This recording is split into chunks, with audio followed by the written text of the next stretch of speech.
സംസ്ഥാനത്തെ ഭൂരിഭാഗം നഗരസഭകളിലെയും അധ്യക്ഷന്മാരെ തെരഞ്ഞെടുത്തു. കണ്ണൂർ കോർപ്പറേഷനിൽ LDF ചരിത്ര ജയം നേടി. LDFിന്റെ EP ലത കണ്ണൂർ കോർപ്പറേഷനിലെ ആദ്യ മേയറായി ചുമതലയേറ്റു. ആകാംക്ഷയ്ക്കും അഭ്യൂഹങ്ങൾക്കും വിരാമമിട്ട് കോൺഗ്രസ് വിമതൻ PK രാഗേഷ് LDFന് വോട്ട് ചെയ്തു. കണ്ണൂരിൽ നിന്നും ജോഷ്ലയുടെ റിപ്പോർട്ട്. ആദ്യ കോർപ്പറേഷനിലെ പ്രഥമ മേയറായി LDF സ്ഥാനാർത്ഥി EP ലത കണ്ണൂരിൽ ചരിത്രം സൃഷ്ടിക്കുകയായിരുന്നു. കണ്ണൂരിലെ കോൺഗ്രസിന്റെ ചരിത്രവും ഇതോടെ മാറ്റിയെഴുതപ്പെട്ടു. നഗരസഭയുടെ ചരിത്രത്തിൽ എന്നും UDFിനൊപ്പം നിലകൊണ്ട കണ്ണൂർ കോർപ്പറേഷനായി മാറിയപ്പോൾ UDF അനുകൂലമെന്ന് പ്രതിയോഗികൾ പോലും വിശ്വസിച്ചിരുന്നു. എന്നാൽ കണ്ണൂർ ഇത്തവണ ചെങ്കൊടിയെ നെഞ്ചിലേറ്റി. 55-ൽ 27 സീറ്റ് UDFും 27 സീറ്റ് LDFും നേടി കോൺഗ്രസ് വിമതൻ നിർണായക ശക്തിയായി മാറിയതോടെ മേയർ, ഡെപ്യൂട്ടി മേയർ തെരഞ്ഞെടുപ്പുകൾ ഉദ്യോഗഭരിതമായി. രാവിലെ കടന്നുപോയ നിർണായക നിമിഷങ്ങൾക്കൊടുവിൽ UDF നേതാക്കളുടെ പ്രലോഭനങ്ങൾക്കൊന്നും വഴങ്ങാതെ K. സുധാകരന്റെ ഏകാധിപത്യത്തിന് തിരിച്ചടിയേൽക്കുമെന്ന് വെട്ടിത്തുറന്നടിച്ച് PK രാഗേഷ് LDFന് വോട്ട് ചെയ്തതോടെ UDF പാളയം നടുങ്ങി. കണ്ണൂർ ജില്ലയിലെ ഏകാധിപത്യ സ്വഭാവത്തിനും കണ്ണൂർ ജില്ലയിലെ കോൺഗ്രസിനെയും സംരക്ഷിക്കാനുള്ള എൻ്റെ അവസാനത്തെ പോരാട്ടത്തിന്റെ നാന്ദിയാണിത്. വിജയം ജനങ്ങളുടേതെന്ന് പ്രഥമ മേയർ EP ലത പ്രതികരിച്ചു. കണ്ണൂരിലെ ജനങ്ങളുടെ വിജയം, LDF ആഗ്രഹിച്ച വിജയം. 100,000 നന്ദി PK രാഗേഷ്. കോൺഗ്രസിന്റെ ദയനീയ തകർച്ചയെന്ന് CPIM ജില്ലാ സെക്രട്ടറി PJ രാജൻ പ്രതികരിച്ചു. കോൺഗ്രസിന്റെ ദയനീയമായിട്ടുള്ള തകർച്ചയാണ് മേയർ തെരഞ്ഞെടുപ്പിൽ നമ്മൾ കണ്ടത്. ഇത് കോൺഗ്രസിന് ശക്തമായിട്ടുള്ള ആഘാതമാണ് ഉണ്ടാക്കിയിട്ടുള്ളത്. സുധാകരന്റെ ധാർഷ്ട്യത്തിനും അഴിമതി ഭരണത്തിനുമുള്ള അടിയെന്ന് CPIM സംസ്ഥാന സെക്രട്ടറി കോടിയേരി ബാലകൃഷ്ണൻ പ്രതികരിച്ചു.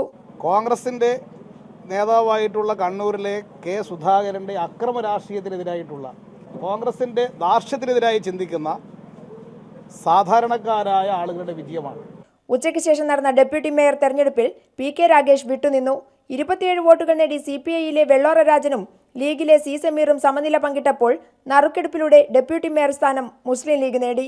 ഉദ്യോഗഭരിതമായ നിമിഷങ്ങളെ അതിജീവിച്ച് കണ്ണൂരിലെ ചെങ്കോട്ട കൂടുതൽ ഉറപ്പിച്ച് കോർപ്പറേഷനിലെ ആദ്യ ഭരണം അത് LDFന്റെ കയ്യിലെത്തി. കണ്ണൂരിൽ നിന്നും ക്യാമറമാൻ ജയൻ കല്യാശ്ശേരിക്കൊപ്പം PV ജോഷില. സംസ്ഥാനത്തെ ആകെയുള്ള 6 കോർപ്പറേഷനുകളിൽ 5ന്റെയും മേയർ സ്ഥാനങ്ങൾ LDF നേടി. തിരുവനന്തപുരത്ത് VK പ്രശാന്തും, കൊല്ലത്ത് V. രാജേന്ദ്രബാബുവും, കൊച്ചിയിൽ സൗമിനി ജയനും, തൃശൂരിൽ അജിത ജയരാജനും, കോഴിക്കോട് VKC മുഹമ്മദ് കോയയും സത്യപ്രതിജ്ഞ ചെയ്തു. സംസ്ഥാനത്തെ കോർപ്പറേഷനുകളിൽ രാവിലെ 11 മണിയോടെ മേയർ തെരഞ്ഞെടുപ്പും ഉച്ചയ്ക്ക് 2 മണിയോടെയാണ് ഡെപ്യൂട്ടി മേയർ തെരഞ്ഞെടുപ്പും നടന്നത്. തിരുവനന്തപുരം കോർപ്പറേഷനിൽ കഴക്കൂട്ടത്ത് നിന്ന് വിജയിച്ച CPIMന്റെ കൗൺസിലറായ 34-കാരൻ അഡ്വക്കേറ്റ് VK പ്രശാന്ത് മേയറായി തിരഞ്ഞെടുക്കപ്പെട്ടു. 1-ാം റൗണ്ടിൽ 43ഉം 2-ാം റൗണ്ടിൽ 42 വോട്ടുകൾ നേടിയാണ് VK പ്രശാന്ത് മേയറായത്. എതിർ സ്ഥാനാർത്ഥി BJPയുടെ അഡ്വക്കേറ്റ് VV ഗിരികുമാറിന് 35 വോട്ട് ലഭിച്ചു. കോർപ്പറേഷനിൽ സ്വതന്ത്ര സ്ഥാനാർത്ഥി വോട്ട് രേഖപ്പെടുത്താതിരുന്നതും UDFന്റെ കൗൺസിലർ BR സിനിയെ വോട്ടിംഗിൽ നിന്ന് ഒഴിവാക്കിയതും തലസ്ഥാന കോർപ്പറേഷനിലെ വോട്ടിംഗിലെ വേറിട്ട കാഴ്ചയായിരുന്നു. കൊല്ലം കോർപ്പറേഷന്റെ ഭരണവും LDF സ്വന്തമാക്കി. Advocate V. രാജേന്ദ്രബാബുവാണ് ഇവിടുത്തെ മേയർ. ഡെപ്യൂട്ടി മേയറായി LDFന്റെ തന്നെ വിജയ ഫ്രാൻസിസും തെരഞ്ഞെടുക്കപ്പെട്ടു. കൊച്ചി കോർപ്പറേഷനിൽ UDFന്റെ സൗമിനി ജെയിൻ മേയറായി സത്യപ്രതിജ്ഞ ചെയ്തു. TJ വിനോദാണ് ഇവിടുത്തെ ഡെപ്യൂട്ടി മേയർ. മുൻ MLA കൂടിയായ VKC മുഹമ്മദ് കോയയാണ് LDFന്റെ കോഴിക്കോട് മേയർ. 19-നെതിരെ 49 വോട്ടുകൾക്ക് കോൺഗ്രസിന്റെ PM നിയാസിനെ പരാജയപ്പെടുത്തിയാണ് VKC മുഹമ്മദ് കോയ മേയറായി സത്യപ്രതിജ്ഞ ചെയ്തത്. മീര ദർശക്കാണ് കോഴിക്കോട്ട് കോർപ്പറേഷൻ ഡെപ്യൂട്ടി മേയർ. ഇവിടെ മുസ്ലിം ലീഗ് അംഗം ബീരാൻകുട്ടിയുടെ വോട്ട് കോർപ്പറേഷൻ മേയർ തെരഞ്ഞെടുപ്പിൽ അസാധുവായി. ആകെയുള്ള 6 കോർപ്പറേഷനുകളിൽ 5ഇടത്തും LDFന്റെ മേയർ, ഡെപ്യൂട്ടി മേയർമാർ സത്യപ്രതിജ്ഞ ചെയ്ത് അധികാരത്തിലേറിയിരിക്കുകയാണ്. വിവിധ ബ്യൂറോകൾക്കൊപ്പം ന്യൂസ് ബ്യൂറോ, തിരുവനന്തപുരം. സംസ്ഥാനത്ത് 44 മുനിസിപ്പാലിറ്റികളുടെ അധ്യക്ഷ സ്ഥാനം LDFനും 39 മുനിസിപ്പാലിറ്റികളുടെ അധ്യക്ഷ സ്ഥാനം UDFനും ലഭിച്ചു. പാലക്കാട് മുനിസിപ്പാലിറ്റി BJP നേടി. തെരഞ്ഞെടുപ്പിലുണ്ടായ ആധിപത്യം നഗരസഭ അധ്യക്ഷ സ്ഥാനത്തേക്കുള്ള തെരഞ്ഞെടുപ്പിലും LDF ആവർത്തിച്ചു. കോൺഗ്രസിലെ ഗ്രൂപ്പ് വഴക്ക് മൂലം കളമശ്ശേരി നഗരസഭയിലെ അധ്യക്ഷ സ്ഥാനത്തേക്കുള്ള തെരഞ്ഞെടുപ്പ് മാറ്റിവെച്ചു. ഐ ഗ്രൂപ്പ് നിർദ്ദേശിച്ച റുഖിയ ജമാലിനെ കോൺഗ്രസ് നേതൃത്വം തള്ളി. റുഖിയെ അംഗീകരിച്ചില്ലെങ്കിൽ കൗൺസിൽ സ്ഥാനം രാജിവെക്കുമെന്നാണ് ഐ ഗ്രൂപ്പ് അംഗങ്ങളുടെ ഭീഷണി. ക്വാറം തികയാത്തതിനാൽ ഇവിടുത്തെ തെരഞ്ഞെടുപ്പ് മാറ്റിവെച്ചു. അതേസമയം ലീഗിന്റെ ശക്തികേന്ദ്രമായ കൊണ്ടോട്ടി നഗരസഭ മതേതര മുന്നണി പിടിച്ചു. അധ്യക്ഷ സ്ഥാനത്തേക്ക് ലീഗിനെ പിന്തുണയ്ക്കണമെന്ന് കാണിച്ച് DCC നേതൃത്വം നൽകിയ വിപ്പ് ലഭിച്ചിട്ടില്ല എന്ന് പറഞ്ഞ് 3 കൗൺസിലർമാർ മതേതര മുന്നണിക്ക് അനുകൂലമായി വോട്ട് ചെയ്തതോടെയാണ് കൊണ്ടോട്ടി നഗരസഭ ലീഗിന് നഷ്ടമായത്. ഇവിടെ 21 സീറ്റുകൾ മതേതര മുന്നണിക്കും 18 സീറ്റുകൾ ലീഗിനുമായിരുന്നു. മറ്റൊരു പുതിയ മുനിസിപ്പാലിറ്റിയായ കണ്ണൂരിലെ ഇരിട്ടിയിൽ LDF അട്ടിമറി വിജയം നേടി. ഇവിടുത്തെ 3 മുസ്ലിം ലീഗ് കൗൺസിലർമാർ വോട്ടെടുപ്പിൽ നിന്ന് വിട്ടുനിന്നു. BJP അംഗത്തിന്റെ vote അസാധുവായി.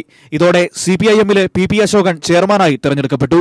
ഇരു മുന്നണികൾക്കും 19 സീറ്റുകൾ വീതം ലഭിച്ച ഇരിങ്ങാലക്കുട നഗരസഭയിൽ LDF-ന്റെ ഒരു വോട്ട് അസാധുവായതോടെ ഭരണം UDF-ന് ലഭിച്ചു. UDF-ലെ നിമിയ ഷാജു ചെയർപേഴ്സൺ സ്ഥാനത്തേക്ക് തെരഞ്ഞെടുക്കപ്പെട്ടു. പാലക്കാട് നഗരസഭ ഭരണം BJP-ക്ക് ലഭിച്ചു. 52-അംഗ കൗൺസിലിൽ 24 പേരുടെ പിന്തുണയോടെ BJP-യിലെ K. പ്രമീളകുമാരി ചെയർപേഴ്സണായി. സംസ്ഥാനത്ത് ആദ്യമായാണ് ഒരു നഗരസഭാ ഭരണം BJP-ക്ക് ലഭിക്കുന്നത്. വിവിധ ബ്യൂറോകൾക്കൊപ്പം ന്യൂസ് ഡെസ്ക്.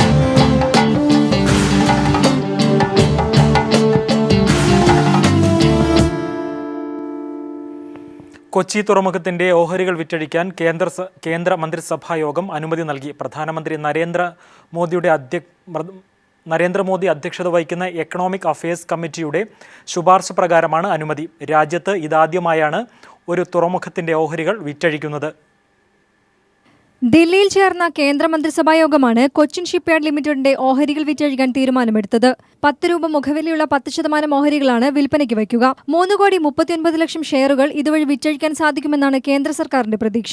ഏകദേശം 34 കോടിയോളം രൂപ സമാഹരിക്കാൻ കഴിയും. ഇത്തരത്തിൽ ലഭിക്കുന്ന തുക ഷിപ്പ്യാർഡിന്റെ നവീകരണത്തിന് ഉപയോഗിക്കും. പ്രധാനമായും അന്താരാഷ്ട്ര കപ്പൽ നവീകരണശാല നിർമ്മാണവും മദർഷിപ്പുകൾക്ക് അടുക്കാനുള്ള ബർത്ത് നിർമ്മാണവുമാണ് ലക്ഷ്യമിടുന്നത്. രാജ്യത്ത് ഇതാദ്യമായാണ് ഒരു പൊതുമേഖലാ തുറമുഖത്തിന്റെ ഓഹരികൾ വിൽക്കുന്നത്. News bureau, Delhi.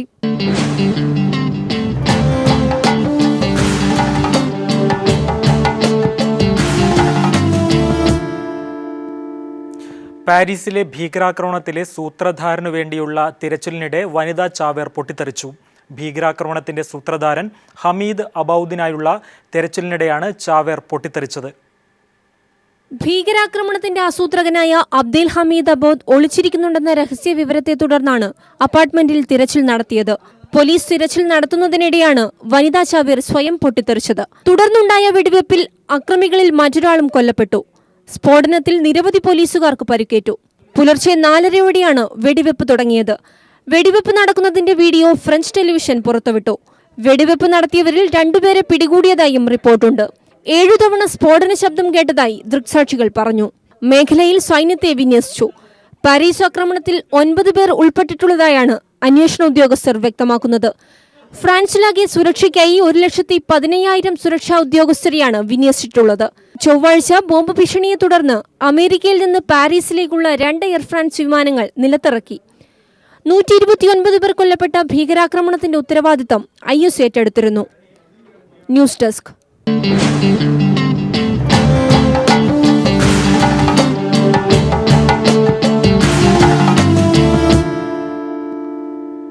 വലുപ്പത്തിലും വിലയിലും കുഞ്ഞനായ ആപ്പിളിന്റെ പുതിയ iPhone 6C അടുത്ത വർഷം വിപണിയിലെത്തും.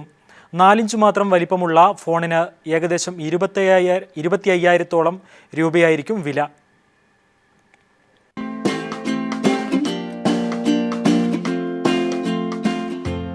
iPhone 6C 2016-ൽ വിപണിയിലെത്തുമെന്നാണ് ആപ്പിളുമായി അടുത്ത വൃത്തങ്ങൾ വ്യക്തമാക്കുന്നത്. മുമ്പ് പുറത്തിറങ്ങിയ iPhone 5Cയുടെ പിൻഗാമിയാകും 6C. 5Cയുടെ വലിപ്പം 4.7 ഇഞ്ചായിരുന്നു. 5Cയെയും കവച്ചു വയ്ക്കുന്നതായിരിക്കും 6C എന്നാണ് റിപ്പോർട്ടുകൾ. ഒരുപക്ഷെ പേര് 7C എന്ന് മാറ്റിയേക്കുമെന്നും റിപ്പോർട്ടുകളുണ്ട്. എന്തായാലും അത് മാറ്റി നിർത്തിയാൽ കരുത്തിൽ മറ്റു കുഞ്ഞൻ ഐഫോണുകളെ കവച്ചു വയ്ക്കുന്നവനാകും 6C. ആപ്പിളിന്റെ A8 പ്രോസസറാകും ഫോണിന് കരുത്ത് പകരുകയെന്നാണ് റിപ്പോർട്ട്. ആപ്പിൾ A9 പ്രോസസറാകും ഫോണിന് കരുത്ത് പകരുകയെന്നായിരുന്നു നേരത്തെ പുറത്തു വന്നിരുന്ന ഊഹാപോഹങ്ങൾ. A9 പ്രോസസർ ഇപ്പോൾ ഉപയോഗിക്കുന്നത് iPhone 6s-ലാണ്. ഹാർഡ്വെയർ സംബന്ധിച്ച മറ്റു വിവരങ്ങൾ ഒന്നും ലഭ്യമായിട്ടില്ല. 4 ഇഞ്ച് സ്ക്രീൻ ആയിരിക്കും ഫോണിന്റേതെന്ന് ഇതിനകം വ്യക്തമാണ്. ഒപ്പം റെസൊല്യൂഷൻ 6x-ന് സമാനമായി 750 പിക്സൽ ആയിരിക്കും. എന്നാൽ 3D ഡിസ്പ്ലേ പോലുള്ള ഫീച്ചറുകൾ ഫോണിൽ ഉണ്ടായിരിക്കില്ല.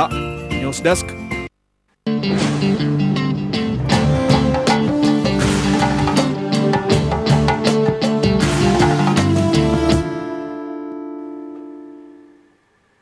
ചായയും കാപ്പിയും വിട്ട് ആരോഗ്യപാനീയമായ ഗ്രീൻ ടീ നിത്യജീവിതത്തിൻ്റെ ഭാഗമാക്കുന്നവരുടെ എണ്ണം കൂടി വരികയാണ്.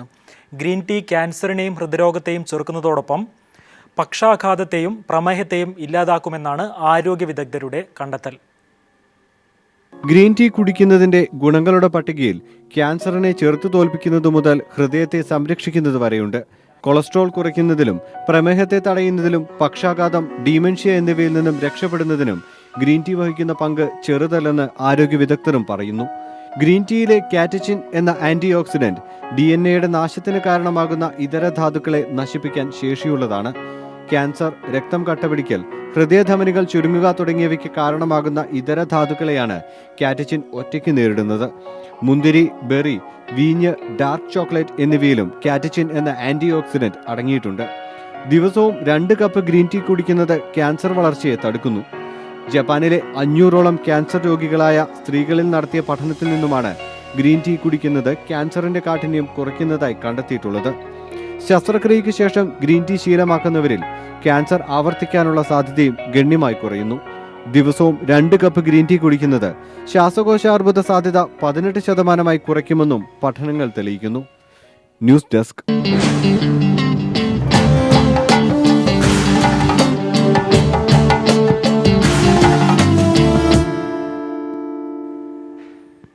കാഞ്ചനമാലയുടെ കാത്തിരിപ്പിന് വിരാമം. BP മൊയ്തീൻ്റെ പേരിലുള്ള സേവാമന്ദിറിന് സിനിമാ താരം ദിലീപ് തറക്കല്ലിട്ടു. 6 മാസം കൊണ്ട് സേവാമന്ദിറിൻ്റെ പണി പൂർത്തിയാക്കുമെന്ന് ദിലീപ് പറഞ്ഞു.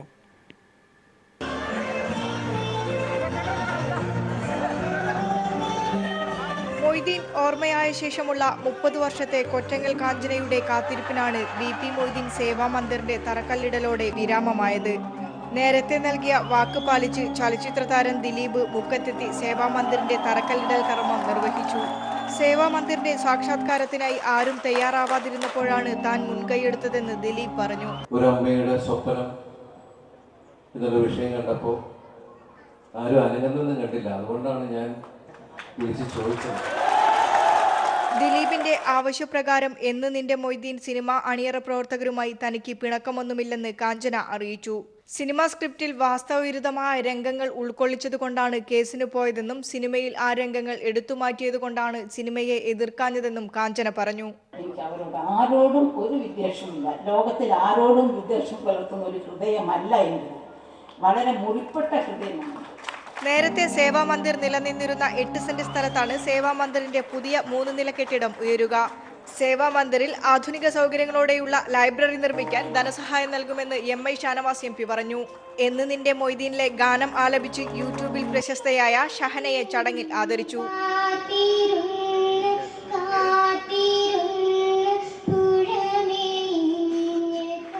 News bureau, Kozhikode.